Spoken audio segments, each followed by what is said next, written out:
Mom स्थान पर आज हम आपके लिए लेकर आए एक delicious cough and cold remedy. जी हाँ, आपने सही सुना, ये कफ एंड कोल्ड रेमेडी है लेकिन टेस्टी भी बहुत ज्यादा है।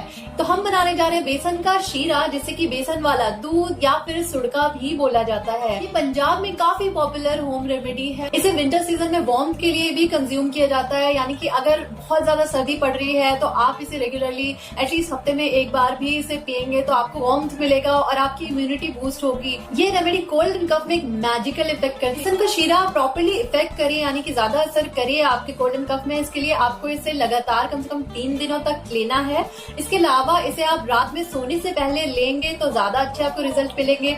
और अगर आप जैसे छोटे बच्चे के लिए बना रहे हैं तो उसे आप कम क्वांटिटी में दें, क्योंकि ये काफी स्ट्रांग होता है, इसकी तासीर भी गर्म होती है। तो बच्चे के एज के हिसाब से आप उसे कुछ सिप्स दे सकते हैं, या कुछ टेबल स्पून या मतलब हाफ अ ग्लास या 1/4 कप इस तरीके से दें, depending upon the age of the child. तो बच्चे को अगर आप दे रहे हैं तो इसे हल्का ठंडा करके, लेकिन स्टिल हल्का वार्म ही रहे तब दें, यानी कि बिल्कुल ठंडा नहीं करना है। आप किसी बड़े को दे रहे हैं तो जितना हो सके इसे गर्मा गर्म पिया जाए तो ये बहुत ज्यादा फायदा करता है। तो आइए इस बेहतरीन से बेसन के शीरे की रेसिपी स्टार्ट करते हैं। तो बेसन का शीरा बनाने के लिए सबसे पहले हम पैन गरम कर रहे हैं। तो किसी भी मोटे तले का बर्तन आपको लेना है इसके लिए, ताकि हमारा बेसन जले ना, या फिर आप नॉन स्टिक पैन या कढ़ाई भी ले सकते हैं। तो हम इसमें 1/4 टीस्पून देसी घी डाल रहे हैं और कुछ ले रहे हैं आलमंड, लगभग 7-8 आलमंड्स आप ले सकते हैं। आलमंड का यूज़ इस रेसिपी में ऑप्शनल है, आप इसे स्किप भी कर सकते हैं। तो आलमंड्स आपको जो है वो धीमी आंच पे फ्राई करना है जब तक कि ये क्रैकल यानी कि चटकने ना लगे। क्रैकल करेंगे तो फिर मतलब ये तैयार हो चुके हैं। अब इसके बाद आलमंड्स को हमने थोड़ा ठंडा करके इसको ग्राइंड कर लिया और इस तरीके से फाइन पाउडर आपको बना लेना है। अब हम पैन को दोबारा से गरम कर रहे हैं और उसमें देसी घी डाल रहे हैं, लगभग 1.5 टेबल स्पून।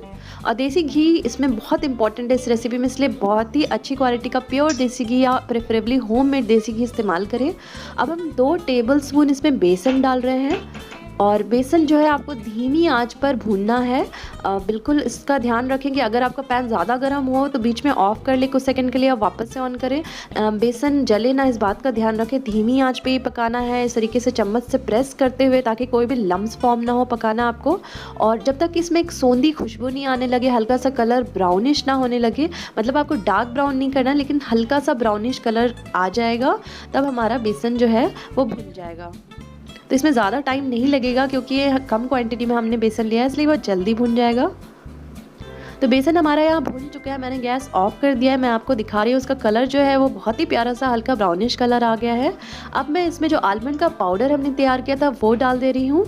इसके अलावा मैं इसमें डाल रही हूँ 1/4 टीस्पून हल्दी। हल्दी की एंटीबैक्टीरियल प्रॉपर्टीज़ होती हैं, एंटी इन्फ्लेमेटरी प्रॉपर्टीज़ होती है। इसके अलावा मैं ब्लैक पेपर पाउडर डाल रही हूँ। ब्लैक पेपर पाउडर जो है मैंने 1 पिंच लिया है। तो फिर आप जिसके लिए भी बना रहे हैं, जैसे बच्चे के लिए तो 1 पिंच तक आप ले सकते हैं, अगर बड़े के लिए बना रहे हैं तो आप थोड़ा ज़्यादा क्वांटिटी भी डाल सकते हैं। तो इसको अच्छी तरीके से हम मिक्स कर देंगे। इसके बाद हम इसमें दूध डाल रहे हैं। तो दूध मैंने यहाँ पर 2.25 कप लिया है और हल्का गर्म ही दूध है हमारा। और दूध जो है आप थोड़ा कम या ज़्यादा भी ले सकते हैं, आपको शीरा कितना गाढ़ा चाहिए उस हिसाब से। तो मैं इसको एक बार अच्छे से स्टाइर कर दूँगी। उसके बाद फिर मैं वापस से पैन को धीमी आँच पर चढ़ा दिया है और अब धीमी आंच पे मैं इसे लगभग 4-5 मिनट तक पकाऊंगी। और इसको लगातार आपको चलाते हुए पकाना है, नहीं तो इसमें लम्स फॉर्म हो जाएंगे, हमारा शीरा अच्छा नहीं बनेगा।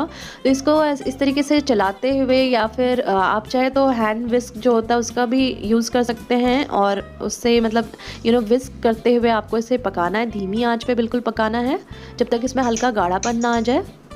तो हमारा शीरा जो है 5 मिनट से पक रहा है। ये देखिए गाढ़ा हो चुका है, इसमें हल्का सा गाढ़ापन आ गया। अब हम इस पर चीनी डाल दे रहे हैं। तो चीनी लगभग 1 टेबलस्पून हमने डाला। आप मीठा अपने टेस्ट के अकॉर्डिंग ही डालें, आपको कितना कम या ज़्यादा चाहिए। तो चीनी डालने के बाद आपको लगभग 1 मिनट तक और पकाना है, जब तक कि चीनी डिज़ोल्व नहीं हो जाए। और हमारा शीरा जो है बिल्कुल तैयार है। आप चीनी की जगह गुड़ भी डाल सकते हैं, लेकिन गुड़ आपको इस वक्त नहीं डालना है। मैं आपको बताती हूँ गुड़ कब डालना है। तो 1 मिनट हो चुके, हमने फ्लेम को ऑफ कर दिया है। अब हम इसमें गुड़ डालेंगे। तो गुड़ जो है आप चीनी की जगह इस्तेमाल कर सकते हैं, या जैसे कि मैंने गुड़ एंड चीनी दोनों का इस्तेमाल किया उस तरीके से भी डाल सकते हैं। तो अगर आप फ्लेम ऑफ करने के बाद इमीडिएटली डालेंगे, यानी कि ये कुकिंग प्रोसेस इसका बंद हो चुका है तब डालेंगे, तो इससे दूध फटेगा नहीं।